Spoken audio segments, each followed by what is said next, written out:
తిరుమల లడ్డూ ప్రసాదం మీద చంద్రబాబు నాయుడు గారి నుంచి వాళ్ళ ప్రభుత్వ ముఖ్యులందరూ ఎప్పుడైతే దారుణమైన వ్యాఖ్యలు చేశారో ఆ ఎపిసోడ్ రోజు రోజుకు కంప్లీట్గా వాళ్ళకే చుట్టుకుంటూ ఉంది. చివరికి చంద్రబాబు నాయుడు గారి కుటుంబ యాజమాన్యంలో నడిచే హెరిటేజ్ సంస్థ చుట్టూ కూడా తీవ్ర విమర్శలు, కొన్ని విషయాలు బయటపడుతూ ఉన్నాయి. ఈ క్రమంలో మరింత షాక్ ఇచ్చుకుంటూ ఈరోజు వైఎస్ఆర్ కాంగ్రెస్ పార్టీ శాసన మండలిలో వాయిదా తీర్మానాన్ని ఇచ్చింది. దేని మీద?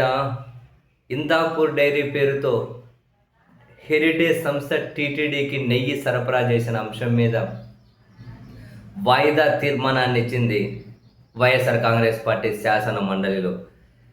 So Shri KRJ Bharat MLC, doctor Sipai Subrahmanyam MLC నుండి ఆంధ్రప్రదేశ్ శాసనమండలి ప్రధాన కార్యదర్శి గారికి ఈ క్రింద పేర్కొనబడిన అత్యవసర ప్రజా ప్రాముఖ్యత గల నిర్దిష్ట విషయము చర్చించు నిమిత్తం ఆంధ్రప్రదేశ్ శాసన పరిషత్ నియమావళిలోని 58వ నియమం క్రింద సభా కార్యక్రమమును వాయిదా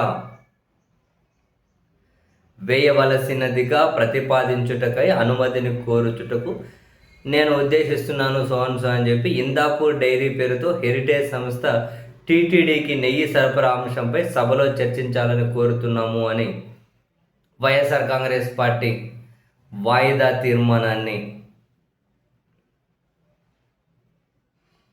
ప్రవేశపెట్టింది. ఇంట్రెస్టింగ్. ఈ వాయిదా తీర్మానాన్ని కనుక మండలి చైర్మన్ అనుమతిస్తే మళ్ళీ ఇంకా టీటీడీ, నెయ్యి సరఫరా, హెరిటేజు, ఇందాపూరు వీళ్ళ మధ్య లింక్స్ చాలా వాటికి సమాధానం రావాల్సి ఉంటుంది. మండలి చైర్మన్ కనుక వాయిదా తీర్మానాన్ని తిరస్కరిస్తే వాళ్ళు ఊపిరి పీల్చుకున్నట్లే.